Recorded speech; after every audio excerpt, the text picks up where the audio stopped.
नमस्कार दोस्तों, राधे राधे। प्रिय दर्शकों, आपने देखा है कि भाग्य का लिखा कभी नहीं मिटता है, किंतु क्या आप जानते हैं भाग्य और कर्म में महान तथा कौन बड़ा होता है? तो चलिए आज की कथा के माध्यम से हम यह जान लेते हैं, क्योंकि मनुष्य का कर्म ही उसके भाग्य की रेखा को बदलने की ताकत रखता है। जैसे कि उदाहरण के तौर पर रामायण और महाभारत में एक प्रसंग आता है जिसमें भगवान श्री हरि के अवतार श्री राम के ही श्री कृष्ण अवतार की एक महिमा बताई जाती।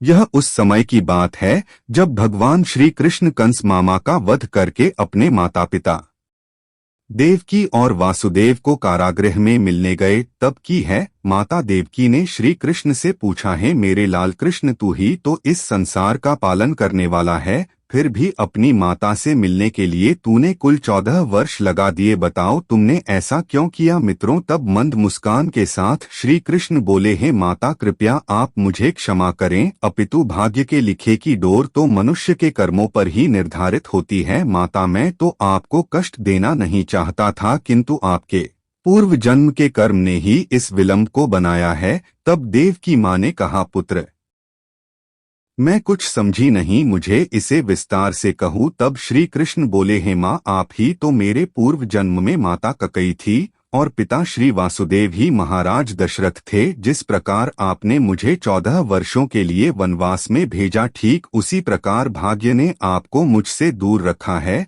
तब आश्चर्यचकित होकर देव की माँ ने पूछा, तो फिर कौशल्या बहन कौन है? तब श्री कृष्ण बोले, मैया यशोदा ही माता कौशल्या थी, जिन्हें मेरा बचपन का प्यार मिला। हम सबके कर्मों के आधार पर ही हमारा भाग्य तय होता है, इसीलिए नियति ने आपके और स्वयं मेरे भाग्य को बदल दिया है। तो प्रिय दर्शकों, अब हम एक कथा के माध्यम से जान लेते हैं कि भाग्य बड़ा है या कर्म। मित्रों, यह उस समय की बात है जब राजा विक्रमादित्य इस धरती पर राज्य करते थे। वे एक महान और न्यायप्रिय राजा थे। वे विद्वान, साहसी, दानवीर और हमेशा न्याय करने वाले थे। फिर एक दिन की बात है, उनके दरबार में अचानक 2 व्यक्ति आए। वे कहीं दूर के गांव के रहने वाले थे। तब उन दोनों ने राजा से कहा, महाराज, हम दोनों के बीच एक विवाद है जो कई दिनों से चल रहा है, किंतु उसका अभी तक योग्य उत्तर नहीं मिल पाया। हम चाहते हैं कि आप हमें इस विषय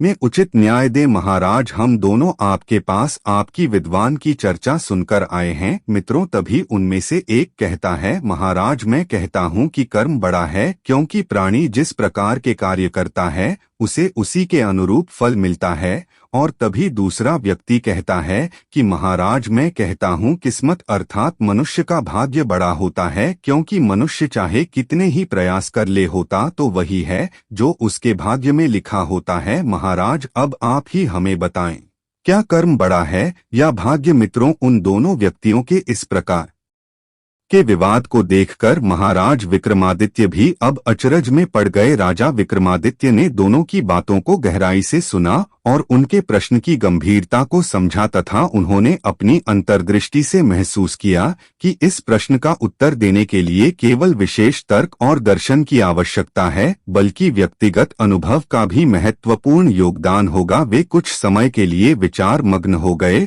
और शांत हो गए। फिर कुछ क्षणों का मन ही मन विचार विमर्श करके वे बोले, आप दोनों का यह प्रश्न अत्यंत गूढ़, रहस्यमय और महत्वपूर्ण है। इस प्रश्न का उत्तर देने के लिए मुझे गहन चिंतन और कुछ समय चाहिए। आप दोनों अब ऐसा करो कि 6 महीने बाद आप मेरे पास वापस आइए। तब तक मैं इस विषय पर अपने अनुभव और ज्ञान के आधार पर आपको सटीक उत्तर प्रदान कर सकूंगा। मित्रों, राजन की ज्ञान होता पर संदेह न करते हुए तथा अपने राजा की इस दूरदर्शिता और विनम्रता को देखकर वे दोनों व्यक्ति उनके निर्णय से सहमत हुए और कृतज्ञता प्रकट करते हुए वहां से चले गए। अब धीरे धीरे समय आगे बढ़ने लगा, किंतु राजन को इस विषय में कोई उचित उत्तर नहीं मिल पा रहा था। उन्होंने अनेकों किताबों को पढ़ा, अनेकों बुद्धिमान लोगों से विकल्प जान लिए, किंतु कोई कुछ कहता तो कोई कुछ, इनमें से कोई भाग्य को महान बताता तो कोई कर्म को। किंतु महाराज एक बुद्धिजीवी प्राणी थे, उन्होंने उन सब की राय ली, लेकिन इन सब के बीच उनका मन मान नहीं रहा था कि भाग्य बड़ा हो सकता है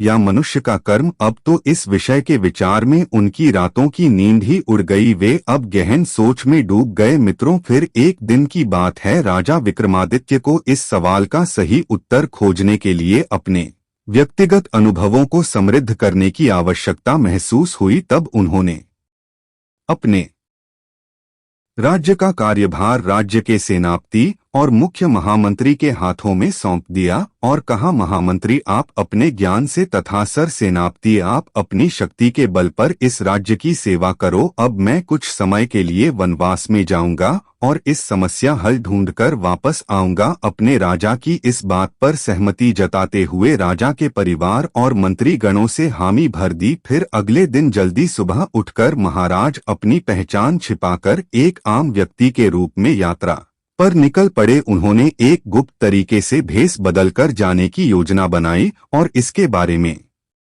किसी से भी कुछ नहीं कहा और वे एकदम से गायब हो गए। अब वे चलते चलते सुनसान रास्तों से और जंगलों से होते हुए वे किसी एक समृद्ध नगर में जा पहुंचे, जहां उन्होंने एक बड़े व्यापारी से मुलाकात की। तब राजा ने अत्यंत नम्रता से पूछा, सेठ जी आपके पास कोई काम मिलेगा क्या? मैं अकेला रहता हूं और कुछ काम करने के उद्देश्य से इस नगर में आया हूं। तब व्यापारी ने कहा, हाँ मुझे देखकर समझ आ गया था तुम इस नगर के रहने वाले नहीं हो, क्योंकि यहाँ सभी लोग मुझे जानते हैं। फिर आगे व्यापारी ने राजा से कहा, हाँ चलो ठीक है, मुझे भी एक भरोसेमंद और मेहनती व्यक्ति की आवश्यकता है जो मेरे व्यापार को सही तरीके से संभाल सके। यदि तुम मेरे साथ काम करने को तैयार हो तो मैं तुम्हें उचित पारिश्रमिक प्रदान करूंगा। तब राजा ने मुस्कुराते हुए उत्तर दिया, मुझे काम करने में कोई आपत्ति नहीं है, लेकिन मेरी एक शर्त है कि मैं एक दिन के काम के लिए 1000 स्वर्ण मुद्राओं की मांग करता हूं। तब व्यापारी ने आश्चर्यचकित होकर राजा से पूछा, इतना सारा वे, और वह भी एक दिन का? अरे भाई, तुम में ऐसी कौन सी खूबियां है जो तुम इतने ज्यादा वेतन मांग कर रहे हो? तब राजा ने कहा, सेठ जी मैं कोई साधारण व्यक्ति नहीं हूँ, मैंने जीवन में बहुत अनुभव लिए हैं और मैं वह काम भी कर सकता हूँ जो असाधारण मनुष्य करता हो। जब भी आप मेरी परीक्षा लेना चाहो मैं हमेशा हाजिर रहूंगा। व्यापारी ने उनकी आत्मविश्वास भरी बात सुनकर हामी भर दी और उन्हें अपने साथ काम पर रख लिया। मित्रों, राजा विक्रमादित्य ने अपनी नौकरी के पहले ही दिन पूरी ईमानदारी और लगन के साथ अत्यधिक परिश्रम से 1000 मुद्राएं कमाई। फिर जब संध्या का समय हुआ तब उन्होंने सोचा कि इस धनराशि का उपयोग समाज की भलाई के लिए करना चाहिए। उन्होंने इन मुद्राओं का एक बड़ा हिस्सा ब्राह्मणों को दान कर दिया ताकि वे अपने धार्मिक कार्यों को सुचारू रूप से कर सके। शेष राशि का आधा भाग उन्होंने गरीबों और भिखारियों में बांट दिया जिससे जरूरतमंदों को राहत मिल सके। इसके अलावा उन्होंने कुछ मुद्राएं साधु सन्यासियों को भी दी जो आध्यात्मिक मार्गदर्शन के लिए प्रयासरत थे। फिर रात्रि के समय में राजा ने बचे हुए पैसों से अपने लिए भोजन की थाली को खरीदा और खाने के लिए बैठे। जैसे ही उन्होंने पहला कौर उठाया, एक साधु बाबा उनके पास आए और भूख से व्याकुल होकर भोजन की मांग की और कहा, हे युवक, आपको मेरा सादर प्रणाम है। मैं एक सन्यासी हूँ और मेरा एक नियम है कि मैं प्रतिदिन सिर्फ एक ही व्यक्ति से कुछ मांगता हूँ। अगर आप मुझे हो सके तो अन्न दान करें, क्योंकि पिछले 3 दिनों से मैं भूखा हूँ। उस साधु की ऐसी बातें सुनकर राजन का हृदय करुणा से भर उठा। राजा ने सोचा कि अन्न की कई गुना आवश्यकता तो इस साधु के शरीर को है, मैं तो अभी जवान हूँ, चलो यह एक पुण्य का काम है। ऐसा विचार करते हुए राजा ने अपनी थाली उस सन्यासी को दान कर दी और चुपचाप खाली पेट सोने के लिए चले गए। मित्रों, राजा विक्रमादित्य यह ने बिना किसी संकोच के अपनी थाली साधु बाबा को दे दी थी। साधु बाबा ने राजा का भोजन ग्रहण किया और उन्हें आशीर्वाद देते हुए कहा, तुम्हारा जीवन सदैव पुण्य और समृद्धि से भरा रहे। इसी अनुभव ने राजा विक्रमादित्य को गहरी शिक्षा दी। उन्होंने महसूस किया कि केवल कर्म के माध्यम से ही उन्हें यह भोजन प्राप्त हुआ था। अगर वह मेहनत न करते तो उनके पास न भोजन होता और न ही पुण्य कमाने का अवसर। उन्होंने यह भी सोचा कि कर्म से ही जीवन को सही दिशा मिलती है और दूसरों की मदद करने का सच्चा आनंद प्राप्त होता है, जिसे हम पुण्य भी कह सकते हैं। फिर अगले दिन भी राजा ने अपने काम को ठीक से किया और संध्या समय होते ही 1000 मुद्राएं प्राप्त कर ली। उस दिन भी उसने कई सारे लोगों को दान दिया, स्वयं भी अच्छा भोजन किया, किंतु उन्होंने आज स्वयं के पास कुछ मुद्राएं बचाकर रखी थी। उन्हें लगा कि अन्य कोई उनके पास दान की अपेक्षा से आए तो वे उनकी मदद कर सके, और वैसा ही हुआ। एक अंधा व्यक्ति रात्रि में उसी राह से गुजर रहा था जो कई दिनों से भूखा था और उसका परिवार भी भूखा था। उसे पूरे नगर में किसी ने कुछ भी दान नहीं किया था। जब यह बात राजा को समझ आई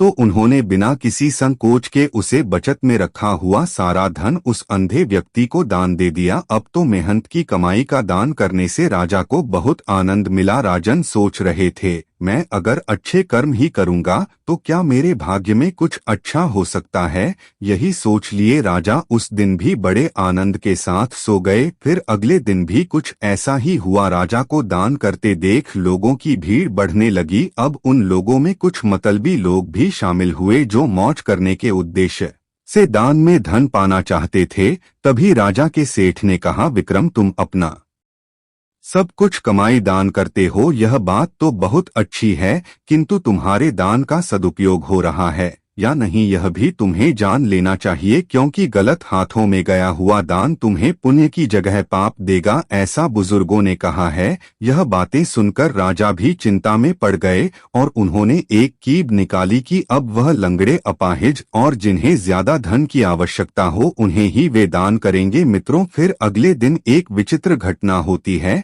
जब राजा दान दे रहे होते हैं तभी एक धूर्त और कपटी स्वभाव की स्त्री उन भिखारियों के बीच अपनी आंखें बंद करते हुए अंधी होने का ढोंग करते हुए बैठी थी। राजन तो किसी में कोई भेदभाव नहीं करना चाहते थे, इसीलिए उन्होंने उन सभी को अपनी हैसियत से दान दे दिया। किंतु जैसे ही राजन उस स्थान से वापस लौटे वहां एक चोर आ जाता है और वह उसी स्त्री का धन लेकर भाग जाता है। तब वह जोर जोर से चिल्लाते हुए रोते हुए लोगों को कहने लगी कि देखो देखो, यह चोर मेरा सारा धन लेकर भाग गया है। हाय, मैं लूट गई, बर्बाद हो गई, कोई तो मेरी मदद करो। जब राजन की नजर उसी ढोंगी स्त्री पर पड़ी तो वे समझ गए कि वह बस अंधा होने का ढोंग कर रही थी और उसने जिस प्रकार लोगों को ठगना चाहा था वह खुद भी किसी के ठगी का शिकार बन गई है। अब राजन समझ गए कि दान किसे और किस प्रकार देना चाहिए तथा बुरे अर्थात किसी को मूर्ख बनाकर धन कमाने वालों के साथ क्या होता है।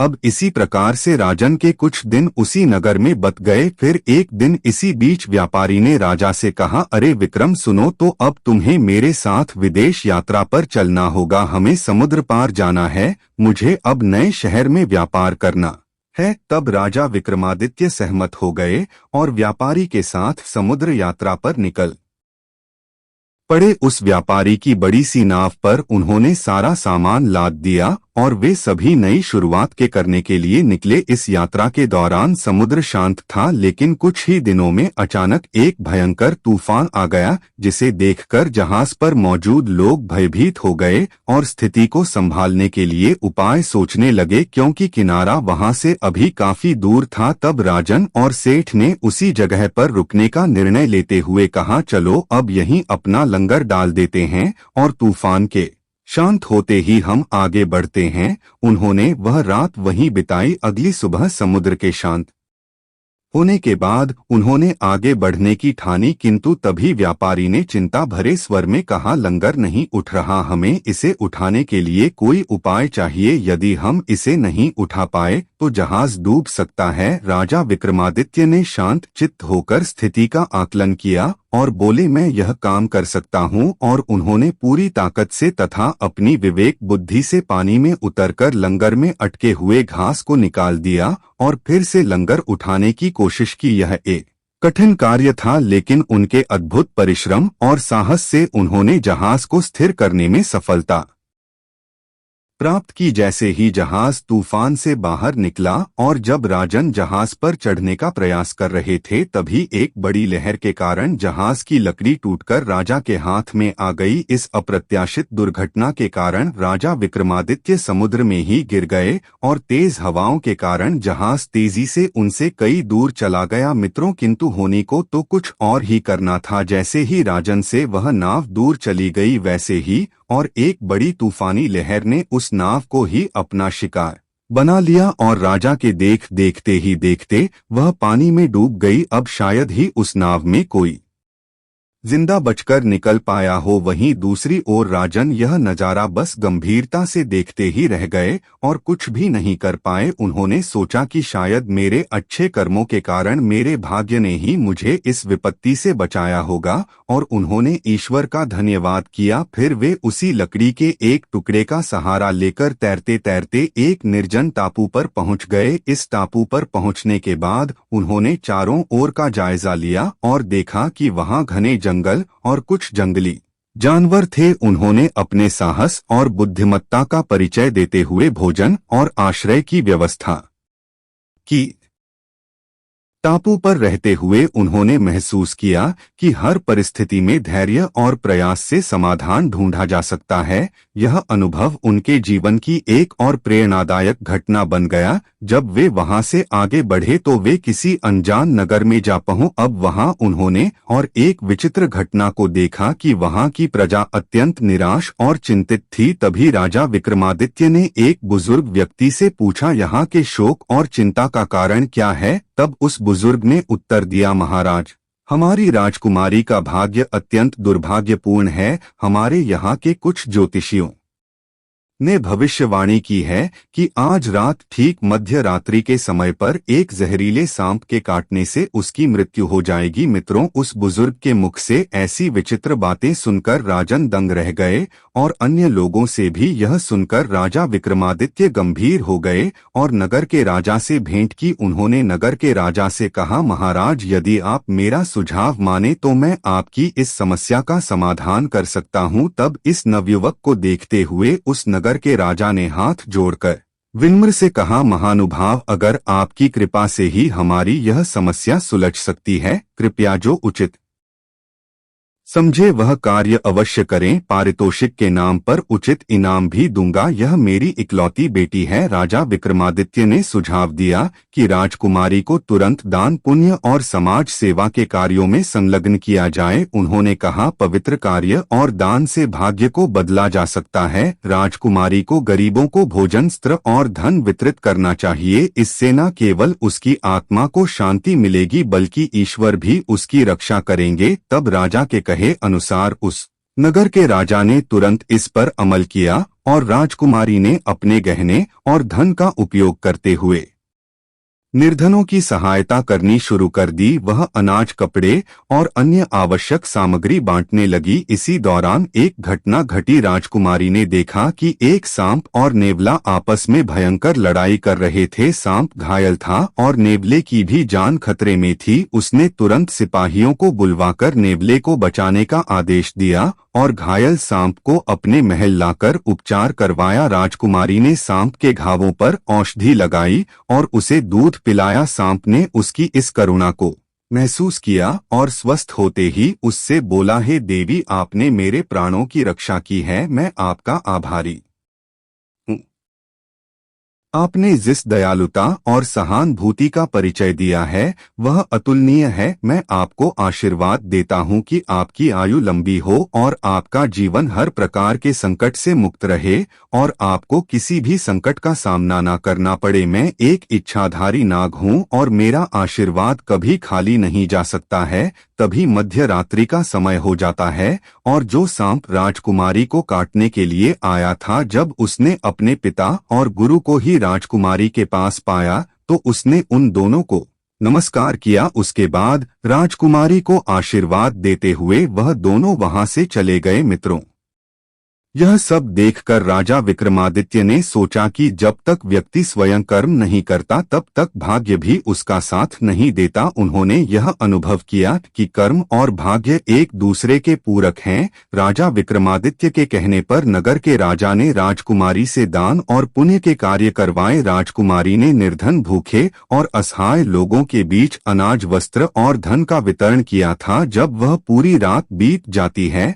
और राजकुमारी अगले दिन सुरक्षित रूप से राज्य में भ्रमण करने लगती है, तब यह घटना नगर में तेजी से फैल गई और प्रजा ने राजकुमारी की उदारता और दयालुता की भूरी भूरी प्रशंसा की। राजा विक्रमादित्य इस घटना के साक्षी बने और उन्होंने अनुभव किया कि राजकुमारी का कर्म और उसकी करुणा ने उसकी की को निखारा। उन्होंने यह समझा कि जब तक व्यक्ति अपने कर्म में ईमानदारी और निष्ठा रखता है तब तक भाग्य भी उसकी सहायता करता है। मित्रों, राजा विक्रमादित्य ने यह गहन अनुभव किया कि कर्म और भाग्य का गहरा तालमेल होता है। उन्होंने सोचा, यदि कोई व्यक्ति अपने जीवन में कर्म करता है पर किस्मत उसका साथ ना दे तो उसकी मेहनत अधूरी रह सकती है, और दूसरी ओर अगर किस्मत अनुकूल हो परंतु व्यक्ति कोई प्रयास ना करें तो वह अवसर भी व्यर्थ चला जाता है। उसके बाद जब वे अपने महल में वापस आए तो इसी बीच उनका 6 माह का समय भी पूर्ण हो गया था। तभी उन्होंने महल में उन दोनों व्यक्तियों को बुलाया और गंभीरता पूर्वक समझाया, कर्म और भाग्य 2 पहियों के समान है जो जीवन रूपी गाड़ी को संतुलित रखते हैं। यदि केवल एक पहिया चले तो गाड़ी गंतव्य तक नहीं पहुंच सकती। और उन्होंने आगे बताया, कर्म हमारा कर्तव्य जबकि भाग्य हमें अवसर प्रदान करता है। केवल कर्म करने से ही हम किस्मत के द्वारा दिए गए अवसरों का सही उपयोग कर सकते हैं। उनके इस संतुलित उत्तर ने दोनों व्यक्तियों को गहराई से प्रभावित किया और वे इस ज्ञान के साथ अपने अपने जीवन की ओर लौट गए। दोनों व्यक्तियों ने राजा के इस उत्तर को स्वीकार किया और संतुष्ट होकर महल से चले गए। राजा विक्रमादित्य ने अपनी सूझबूझ और अनुभवों से यह सिद्ध कर दिया कि जीवन में कर्म और किस्मत दोनों का समान महत्व है। उन्होंने बताया कि कर्म के बिना किस्मत अधूरी है और किस्मत के बिना कर्म निष्फल है। उन्होंने यह भी समझाया कि यदि जीवन में सही दिशा में कर्म किया जाए और हर परिस्थिति का सामना धैर्य और समझदारी से किया जाए तो किस्मत भी अपने आप साथ देने लगती है। यह शिक्षा उन व्यक्तियों के लिए प्रेरणा बन गई और उन्होंने राजा के ज्ञान को आत्मसात करके अपने जीवन को नई दिशा दी। तो दोस्तों, उम्मीद करते हैं कि आपको यह कथा अवश्य अच्छी लगी होगी। वीडियो को लाइक और चैनल को सब्सक्राइब करना ना भूलिए। आप सभी का धन्यवाद।